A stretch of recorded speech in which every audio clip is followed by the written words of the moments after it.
Like I said in the beginning of each relationship, you hope for the best, but there's nothing, what do you call this, certain in life, and there's nothing permanent.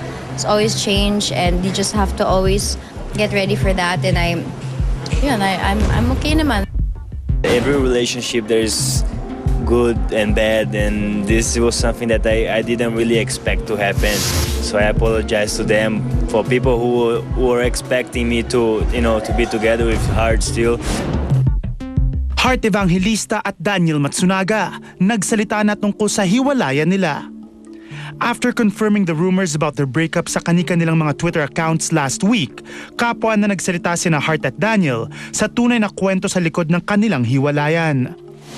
We only had a hard time communicating in Brazil. When I left for 1 month to Brazil, and we had a hard time communicating through phone, Skype. The connection there, it's too long, right?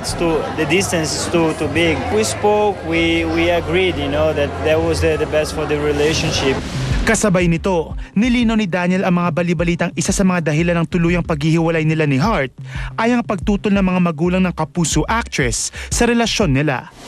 There is a lot of tweets that people are saying, that there was threats or something. There was nothing like that. Since the beginning, I had nothing against the parents. I'm sure, I was not bad in the family, and I was doing my best, to be part and doing my best to be the best. So unlucky, didn't happen. So the life has better for the two of us. Labis namang ikinalungkot ng kapatid ni Daniel na si Vanessa, who's always been very vocal about her fondness of Heart sa nasabing hiwalayan.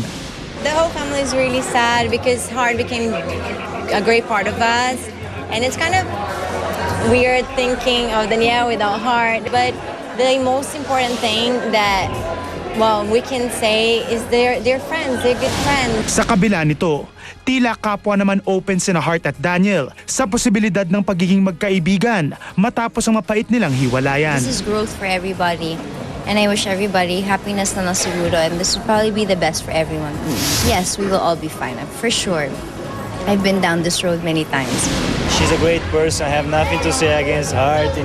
Everybody knows I love Heart so much, and I'm sure we're always gonna be friends. It's not like a relationship that stopped right there. I'm sure we're gonna still talking and friendship. Kasong child abuse na isinampa ni Nadia Montenegro laban sa talent manager na si Annabel Rama, ibinasura dahil sa kawalan ng ebidensya. Aking kliyente na si Tita Annabel nga na kumbaga na-vindicate. Nakita naman na kung sino ang panig nga na nagsasabi ng totoo. Siyempre, nung tinawagan po ako ng lawyers ni Mommy, I was very happy and kinongratulate ko kaagad si Mommy. Gusto ko lang i-point out na it doesn't mean na dismiss hindi nangyari eh. Ang ibig lang sabihin kaya na-dismiss kasi hindi sufisyente yung ebidensya. In relation to the child abuse case, my lawyers and I are filing a motion for reconsideration to reverse the decision on the case. With a motion for reconsideration, we can stress or underscore those facts that we believe has been overlooked by the Office of the City Prosecutor. Malinaw na nanalo kami sa kaso, bagamat hindi pa final o hindi pa tapos ang kaso dahil meron silang karapatan na mag-file ng motion for recon. Handa naman ang kampo ni Nadia na maglabas pa ng mga testigo para patunayan ang laban nila sa kaso.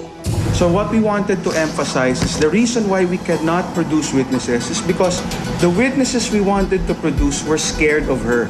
Alam mo, it's expected eh. Tulad nung sabihin ako na, teka may pamilya din ako, Nadia, baka bastusin ako, baka ganituhin ako sa TV. Maintindihan ko na agad kasi pinagdadaanan ko yun eh. Siguro nga after this, baka lumakas na nga loob nila na tulungan ako.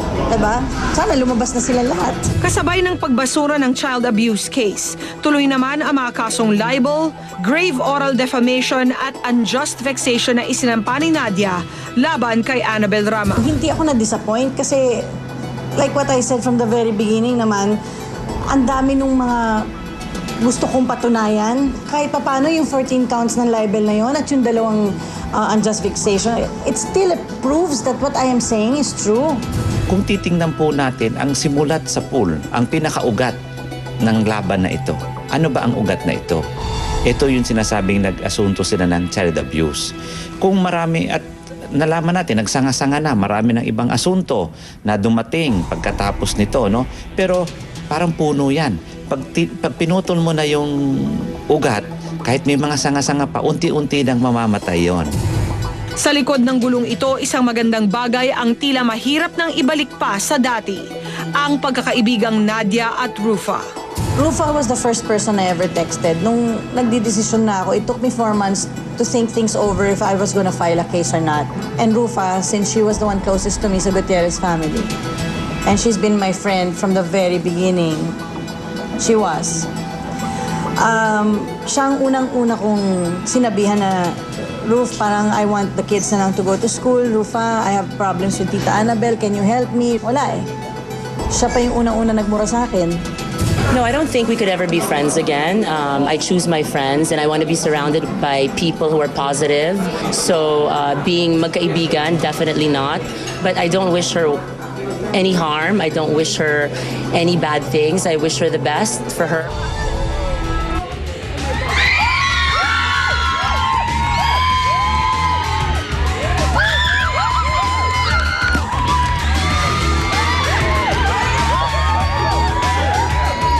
Nabuking si Julianne. Matiso din kaya ang partner niya? Tutukan ang unang pagsalang ng young master rapper sa Don't Lie to Me. Elmo Magalona, live!